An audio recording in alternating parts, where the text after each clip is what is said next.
Passons maintenant à notre nouvelle leçon que nous allons commencer par la lecture des 3 phrases suivantes. Les 4 chevaux gambadent dans le pré. 200 personnes sont venues au concert. Il reste 80 kilomètres à parcourir. Comme vous remarquez, j'ai souligné 3 mots. Je les écris en vert. Quelle est la nature de ces 3 mots? Oui, j'attends votre réponse. Bien sûr, vous allez me dire que ce sont des chiffres ou des nombres qui se sont écrits en lettres. Oui. Quelle est leur classe grammaticale? C'est ce que nous allons découvrir. Quelle est leur classe grammaticale? Oui, ce sont... Alors, dites-moi, ce sont bien sûr des adjectifs numéros cardinaux. Et c'est ça notre nouvelle leçon.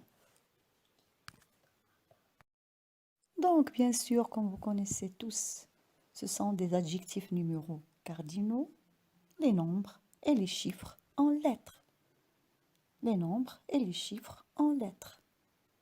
Et il y a ceux qui ont une forme simple et il y a ceux qui ont une forme composée. Forme simple 1, 2, 3 jusqu'à 16 et bien sûr les formes composées 17, 18 et 21, 31, ce sont les formes composées.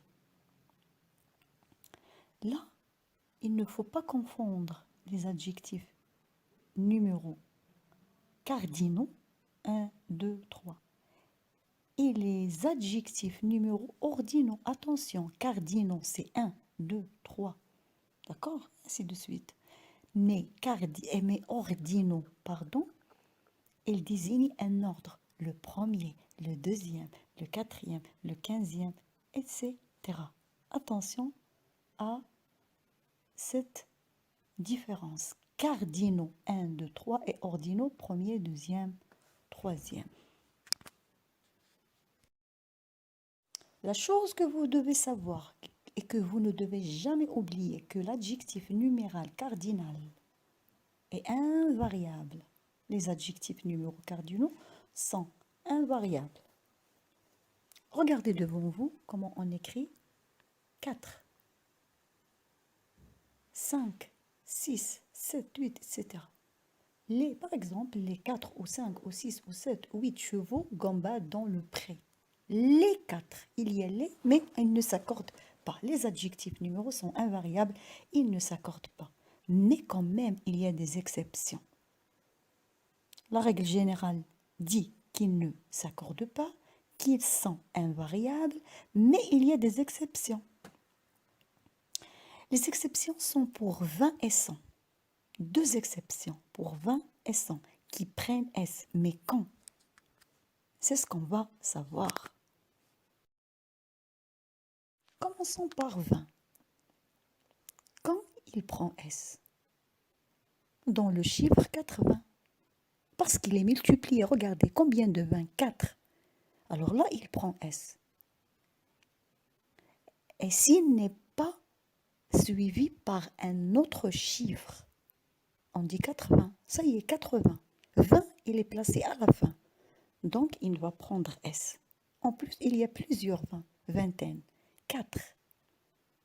Je répète, lorsque 20 est placé à la fin du nombre, d'accord? Il n'y a pas un autre chiffre après. Donc, il va prendre S. Il y a plusieurs vingtaines. Exemple, il reste 80 kilomètres. Regardez 20 et il est à la fin. Il n'y a pas un autre chiffre. Il reste 80 kilomètres à parcourir. Regardez la phrase maintenant. Il reste 81. Après 20, il y a un autre chiffre. Donc là, lorsque 20 est au milieu, il ne prend pas S. Mais lorsqu'il est à la fin, il prend S. Dans le chiffre 80, il prend S. Maintenant 100, c'est la même chose. Lorsque 100 est multiplié et il n'est suivi par aucun autre chiffre lorsqu'il est à la fin et il est multiplié. Par exemple 200. 200 personnes sont venues au concert. Remarquez 200. Qu'est-ce qu'il y a à la fin? C'est 100. Il n'y a pas un autre chiffre. Par exemple, 201 ou bien 202. 200. Combien de 100? Il y a 2. Donc, il est multiplié et il n'y a pas un autre chiffre. Il n'est pas suivi par un autre chiffre. Donc, on va mettre S. Regardez maintenant la phrase d'après.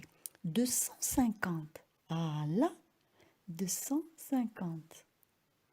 250. Est-ce qu'il est multiplié? Dans la phrase d'avant, lorsqu'il y a 200 personnes, il est multiplié. Combien de 100? Il y a 2. Mais ici, 250. 200 plus 50. Il n'est pas multiplié et en plus, il n'est pas à la fin. Il y a un autre chiffre qui est après. C'est 50. Donc 250. Il est au milieu. 250 personnes sont venues au concert. Je répète, lorsque 20 et 100 sont placés à la fin, ils sont multipliés, ils prennent S. Lorsqu'ils sont placés au milieu et ils sont suivis par un autre chiffre, ils ne prennent pas S. Lorsqu'ils sont à la fin, ils prennent S. À la fin, je veux dire qu'il n'y a pas un autre chiffre après. Mais lorsqu'ils sont au milieu, ils ne prennent jamais S, ils ne s'accordent jamais. J'espère que vous avez compris jusque-là. Mais attention, attention, pour 20 et 100, ils ne s'accordent jamais. Ils ne s'accordent jamais dans les dates. Que veut dire les dates? La date. Par exemple, l'année 1800, 1999, 2020. Ils ne s'accordent jamais. Maintenant, il nous reste, on a parlé de 20 pour les exceptions. 20 et 100, maintenant 1000. Comme tous les adjectifs, numéros cardinaux, 1000 c'est un adjectif. Mais 1000 est invariable. Mais quand même, il est bon de rappeler que milliers, millions et milliards sont des noms communs. C'est pas comme 1000. 1000 est invariable. Mais lorsqu'on dit milliers, millions, milliards, ils s'accordent. Exemple, des milliers de personnes, des millions de personnes, des milliards de personnes. C'est bon? C'est ça? Ça, ce sont des petites exceptions. C'est bon? J'espère que vous avez compris. Sinon, on répète que 20 et 100 ne s'accordent jamais dans les dates. 2020, 1900, jamais ils ne s'accordent. 2900 par exemple. Comme tous les adjectifs numéros, il y a l'adjectif 1000. 1000, il est toujours invariable. Toujours invariable. Cependant, milliers, millions, milliards sont des noms communs qui s'accordent. Récapitulons maintenant. L'essentiel, que les adjectifs numéros cardinaux sont tous invariables. Sauf 20 et 100. 20 dans 80. Regardez, il prend S. Il est à la fin. Et il y a plusieurs vingtaines. Et il n'est suivi d'aucun chiffre. Pour 100, c'est la même chose. Il doit être multiplié. Si vous voulez mettre S à 100, il doit être multiplié. Par exemple, 200, 300, 400. Là, il est multiplié. Donc, il prend S. Et en plus, il est placé à la fin. Par contre, si il n'est pas multiplié, par exemple 1100, 2100, 3100, 4100, là, il n'y a pas une multiplication. Il ne peut pas prendre S, il ne va pas prendre S, même s'il est à la fin, même s'il est placé à la fin, je veux dire 100. Alors, il y a une autre chose que je veux vous expliquer, qu'on peut mettre un trait d'union entre les chiffres. Mais quand? Pour les nombres qui sont inférieurs à 100. Là, je peux mettre un trait d'union. Mais au-dessus de 100, non, on ne peut mettre rien du tout. D'accord? On ne peut pas mettre le trait d'union. Inférieur à 100, je peux mettre. mais supérieur à 100, je ne peux pas mettre le trait d'union. C'est à travers les exercices que vous allez maîtriser bien l'accord des adjectifs numéros cardinaux. En plus, j'ai fait pour vous une règle détaillée où vous trouverez tous les détails sur l'accord des adjectifs numéros cardinaux et tout ce qui concerne ces adjectifs. Merci pour votre attention. J'espère que plus ou moins vous avez compris. Et à la prochaine leçon.